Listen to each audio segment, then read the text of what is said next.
In 1994, I made the most radical decision of my life. Just as software was becoming this essential component to global corporate structures, I decided to sell my software training business and move to rural Jamaica.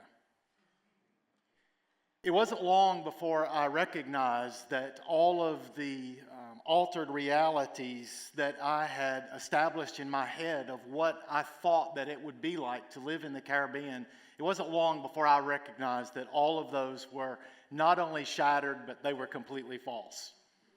And an example of that is that I remember the day that I landed in Montego Bay with 4 suitcases, getting ready to travel in a van up into the mountains of St. Anne, which was about 2.5 hours away. And every couple of miles that I would drive, my levels of anxiety just continued to spike and spike and spike because I recognized there was a suitcase that belonged to me to the right, and every article of clothing that I had purchased in that suitcase was based on those altered realities and made me think, this is what I'm going to wear to make me look like I fit in. This is what I'm going to wear to make it look like I'm part of the community. And I was recognizing that not one article of that clothing in there was going to make me look like I fit in. As a matter of fact, every article of clothing was going to make me look like a fool or a tourist. And so as those days began to progress, I also encountered and discovered one of the greatest treasures of my entire life. A treasure that would be so profound to me that this treasure would completely reconstitute the lenses of life, my perspectives, the way that I address life and viewed relationship and a lot of other things. And that treasure, I have to tell you, was not in a treasure chest buried at the bottom of the sea under some obscure coral head. That treasure, there was no map that was tacked to my wall when I arrived at the schools telling me that how to navigate cockpit country and look at the cross palm trees, and underneath the cross palm trees I would find a chest buried with gold and silver. Because this treasure that I had found was worth more than all of the gold and silver on the planet. This treasure that I had found not only reconstituted my lenses, but this treasure that I had found became such a strong source of motivation for me to move forward and embrace this treasure, this beautiful treasure that I had found. And this treasure is a culture. And that treasure, that culture, is the West Indian culture. You see, what I found was... What I discovered was this. I discovered the most creative, relational, passionate culture I'd ever discovered in my entire life. And as the days began to unfold and I began to recognize the motivations and the depth of the creativity and began to understand the value that was placed on relationship and the mandate that was deep inside the source of passion, it not only inspired me, but it opened my eyes to things that I had never seen before. Because from being an American and growing up in America, we're number one at everything. We were number one at creativity and passion and in relationship. And all of a sudden, those altered states of reality were also shattered with the reality that I was living in. But it also did not take me long to discover that tightly woven into this extraordinarily beautiful fabric of culture was a thread that was encapsulating the culture and in some way bonding the culture and serving as a little bit of a suppressive agent to the culture and keeping this extraordinary, creative, passionate, relational culture from reaching the place that it deserved to be. From keeping it from fully recognizing its truest, its widest, its broadest identity. And that thread was a thread of crisis, of socioeconomic crisis. And I have to tell you that no matter where I traveled in Jamaica, I saw the existence of that thread. I remember one day I was driving to Kingston for a meeting, and I stopped in a town just before you get to Kingston called Spanish Town, and there's a Burger King there. And just as I was about to walk into the Burger King, there was a handsome young man, maybe 10, 11 years old, that was standing at the door and I arrived. And he went to open the door, and I thought he was just being hospitable. And right soon as I was about to walk in the door, he stuck his hand right here in my stomach, and he poked a knife right in my side. And he said, "Whitey, give me your money, Whitey." And so I grabbed the knife, I closed it up, took him inside, and bought him a burger. But as I sat there with this young man and having a conversation with this young man, I could not help but ask myself the same question that I had been asking for the first several years I had been in Jamaica. Why is this happening to this extraordinary, creative, beautiful, passionate treasure of culture? I couldn't understand it. And so I began to notice this thread of socioeconomic crisis in the beautiful Blue Mountains up above Kingston in the coffee district. And I noticed it as I walked the streets in New Kingston. And I noticed it in the cool temperatures of Mandeville and on the cliffs, Rick's Cafe at Negril, and in the beautiful beaches in Dunn's River Falls in Ocho Rios. But I also noticed it in the hills and the mountains and the rural country where I live up in up in St. Anne. And that crisis, that thread, became a strong burden. And then as I had the opportunity to, many years later, to move over here into Tortola, I saw that same thread when I walked to the ice cream shop in Purcell. And then when I moved to St. John, and I lived in St. John for over a decade, I could walk anywhere in Cruz Bay, and I saw that same thread. And then as I got the opportunity to travel around the greater Caribbean, I saw that same thread in Trinidad. I saw it in Barbados, and I saw it in St. Lucia. I saw it in St. Kitts. I saw it in Nevis. I saw it in Antigua. I even saw it in Little Anguilla. And then I had the opportunity to travel to one of the most romantic and beautiful cities in the world that's in the Caribbean, in Old San Juan. And I saw that same thread even in the Spanish Caribbean. And that thread, recognizing how that thread had become such a strong impediment to this beautiful treasure that I had discovered, motivated me to make another radical decision. And that radical decision was, I wanted to know who sewed this thread into this fabric. I wanted to know why this thread was in this fabric. And I wanted to know how we could extract this thread from this fabric. So I looked around for a PhD program that would allow me to spend 4 years of doing one thing, analyzing that thread. I wanted to analyze the texture of it. I wanted to understand the imperfections, the perfections, whatever may be there. I wanted to know everything I could know about that thread. And I found that school in Prescott, Arizona, in Prescott College, that allowed me to go back and forth for 4 years as I lived in St. John. And this is where I began. And this is where this story really takes on the meat, beyond my opinion. Because I think it's important to recognize I wanted to identify these things beyond my opinion, because all of you that recognize that live in the Caribbean, there's one thing we're not short on in the Caribbean, and that is opinion. We have plenty of opinion. And so as I engaged this program of understanding it, I wanted to begin by understanding the lens of perspective of people that lived outside of the Caribbean. How do you view the Caribbean? Because my view was already tainted. My view had already been, developed and constructed by living in the Caribbean for 20 years. And so I asked a 10-question survey that was administered to about 300 people. And the first question said this. The first question said, if you had one word that you could use that would sum up the Caribbean, what would that one word be? 94% of the people that responded with the same term. Do you have any idea what that might be? Paradise. And by the way, I know it's only 6%, but you want to hear what the second most given answer was? Ganja. So 94% responded paradise. And that opened the door for this phenomenon of really confusion to me. Because I also discovered that the IMF says that between the years 1960 and 2000, no region in the world has had a higher migration rate away from the region than the Caribbean. And from 2000 to 2010, the Caribbean migration rate away from the region is only second to Asia.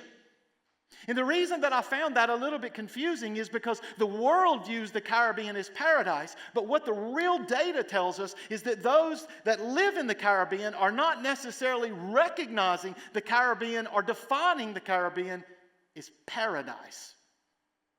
And so I took that information and I wanted to know, is there a relationship between people leaving paradise, people leaving the Caribbean, and this thread of socioeconomic crisis that I witnessed and observed everywhere in the Caribbean? And if that was the case, what is the point of connectivity there? Can we understand if there is a relationship, but also can we understand this point of connectivity? Because this point of connectivity may be the very thing that opens up the pathway that allows us to extract this thread from this extraordinary culture. And so in order to understand that, I recognized that I could not work horizontally and look into a social ill and find the solution there. I had to look back to the root. Because the only way to discover and solve and be a participant in the solution is to go to the root, because the root produces the plant. And so in order to go to the root, I had to engage in a fairly lengthy, year-long historical analysis of the Caribbean. And this is what I found. And many of you know the history of the Caribbean, but this is what I discovered. When Christopher Columbus first stepped foot in the Caribbean, if you've seen his journals, they say this. I'm going to paraphrase because I don't speak Spanish. But the first sentence says this. We have just encountered the most gentle, hospitable people in all of our journey. The third sentence says this. But we do not observe any iron, which means that they will be easy to conquer. Speaking specifically about the indigenous people, and most historians believe there were up to 12 million indigenous people living in the Caribbean when Christopher Columbus arrived here, Taínos, Arawaks, and Caribs. But many of you also know that within a 120-year period, those 12 million indigenous people had vanished. Not because they escaped, which there was a certain sect of the population that did escape, because they had been strategically, here's a hard word, exterminated. Genocide. Actually genocide like the world has never known. And that's why many Caribbean people, especially in Hispaniola, Dominican Republic, in those regions, Puerto Rico, all them, when they think or they hear of Christopher Columbus is looked through the same lenses as Adolf Hitler, if not worse. There's still many pockets of culture in the Dominican Republic. To say the name Christopher Columbus is a curse upon yourself and a curse upon your family. But when they recognized the indigenous cultures would not participate in their development of a profit center, because that's what the Spanish, the English, the British, and the Dutch were developing the Caribbean to be, was specifically a profit center, and they realized that they would not participate in this, but they also recognized, and forgive my sarcasm, but they also recognized that Lucy needed a spoon of sugar in her tea in London on Saturday morning, and the only way it was going to be produced was produced right here in the Caribbean. But the problem was they did not have a labor force to make that happen. So they needed to manufacture a labor force. And many of you know that when they went to manufacture a labor force, they went to the west coast of Africa, and in an inhumane, deplorable method, extracted people, not just from their homes, but from their communities, and they brought them to the Caribbean. However, what the historical analysis tells us is this. Because the colonial powers had been here for a while, and they recognized the climate, the environment, the soil, and they knew how to grow things, they no longer needed the knowledge that they needed from the indigenous people. So all they wanted the manufactured labor force is for their muscles. And so in their mind, their strategy was this. In order to function and operate our businesses at the highest level of productivity and efficiency, one of the things that we have to do is we have to have a labor force that only will use their muscles, because we recognize we have to extract certain things from the culture to put them in this place of a high level of productivity and efficiency. And here are the four things that all the colonial powers sought to strategically and intentionally extract from the culture in order to produce a labor force that would only be used for their muscles. The first one was heritage. We want to remove from you, we don't want you to have any memory of where you're from. The second one was imagination. And then it went to creativity and innovation. And the colonial powers thought that it would take 2 to maybe 3 generations to extract that from the culture, so the culture would just basically be robots going through the motions as they told them to do. And as the time went by, they recognized that when there was a little bit of resistance, the deplorable, inhumane behavior began to elevate because they were wrong. They were wrong. They were wrong in thinking they could extract heritage, imagination, creativity, and innovation. They were wrong.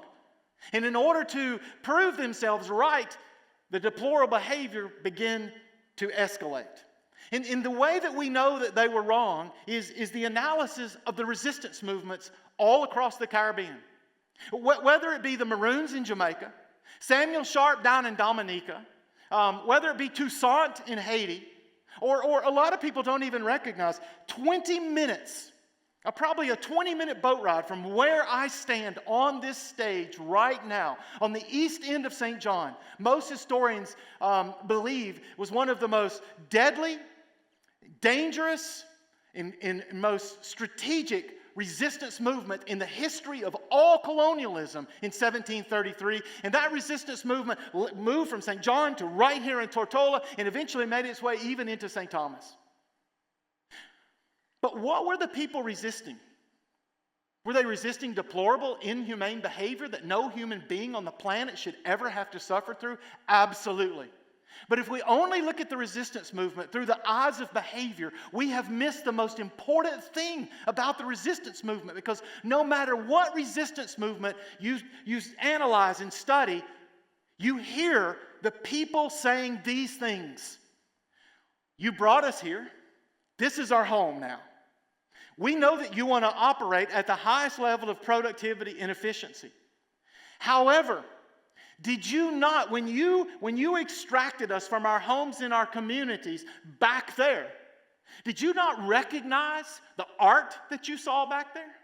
Did you not recognize, or did you not hear the music when you extracted us? Did you not see the structures and the innovation and the technology? Did you not recognize the peace of which you encountered us on? Did you not recognize the totality of who we are and how far we had progressed as a culture? Did you not recognize those things?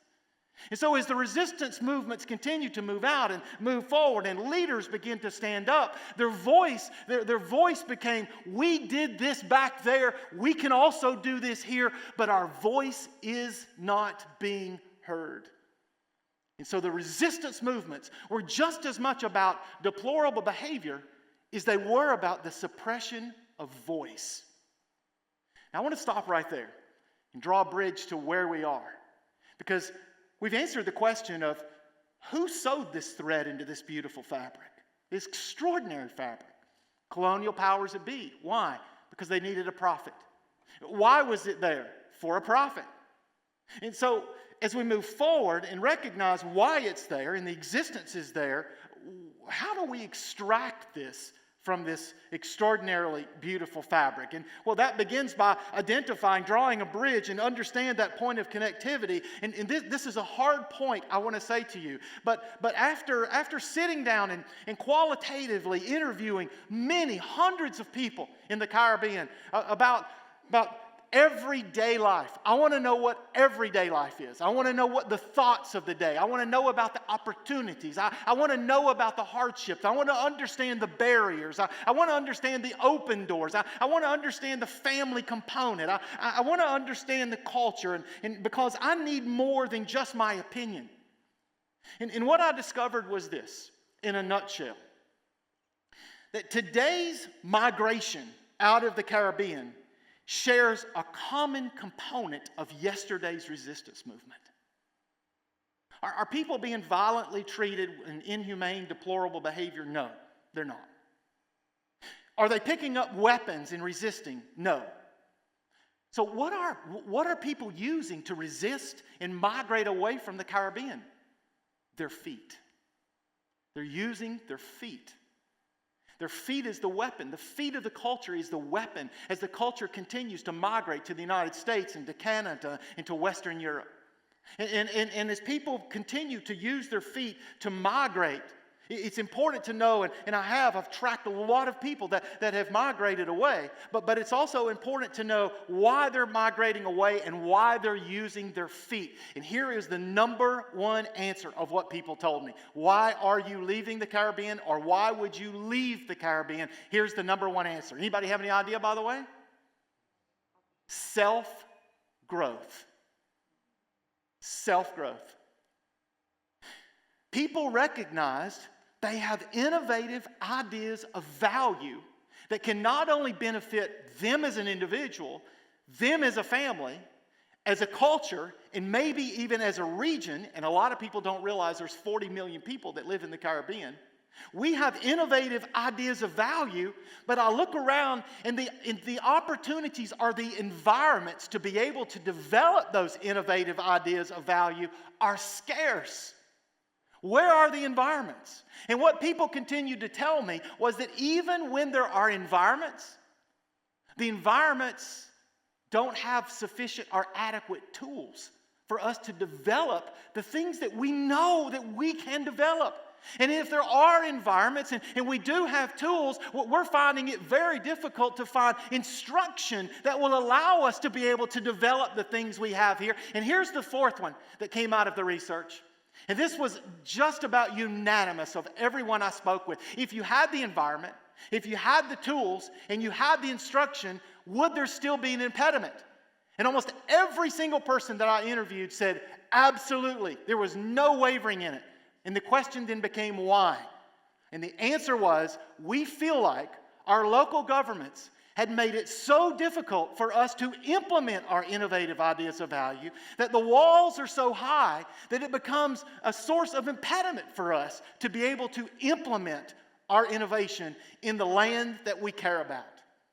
I think that every one of us in this room recognize, I hope, and I think you do recognize, another facet of the culture, and what I hope you recognize is that the West Indian culture, to me, may be the most patriotic culture on the planet. No matter whether you're driving in Toronto, or you're walking through London, or you're driving in Atlanta, you are going to see the Caribbean. Whether it be a headrest, whether it be a flag, whether it be dreadlocks, whether it be whatever painted on a car, or whatever it may be, people care about where they come from in the Caribbean. But the reality is today that many West Indians are developing significant innovation in technology in America, Canada, and England. And that innovation in technology, those ideas of innovative value, are not benefiting the place that they love the most. They're benefiting America, Canada, and England. And so I said all of that to say this to you. I believe this extraordinary treasure of West Indian culture, creative, relational, passionate. I believe this thread that has been unmeritedly sewn into this fabric can be extracted.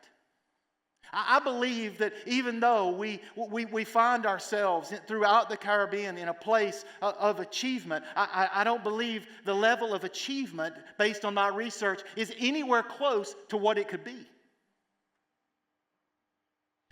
And so in order to extract this environment, this thread from this fabric, we have to be intentional about developing environments for innovative ideas of value, for people to develop what they have in their minds, their hearts. We also have to provide the best of tools, the best of instruction, and we have to reduce the barriers that impede the implementation of those things in all of our cultures in order to elevate the whole. I've heard a lot of things about that today, but I also want to say to you that my research explicitly tells me this: ideas that are being birthed in the Caribbean are migrating abroad and benefiting abroad. And I want to close with this question. I want to stop that. 2 years ago, I started the Create to Elevate Foundation for just that. To develop environments, provide the best of tools, provide the best of instruction, work with the local municipalities to lower some of those barriers. And as we continue to move forward and develop those things around the Caribbean, I want to say we can't do enough. But when we collectively come together and we recognize this is an issue, and we're losing something that belongs to us, an identity that belongs to us, I believe that collectively we can do great things. And so I'll close with this question. Who is with me? Thank you.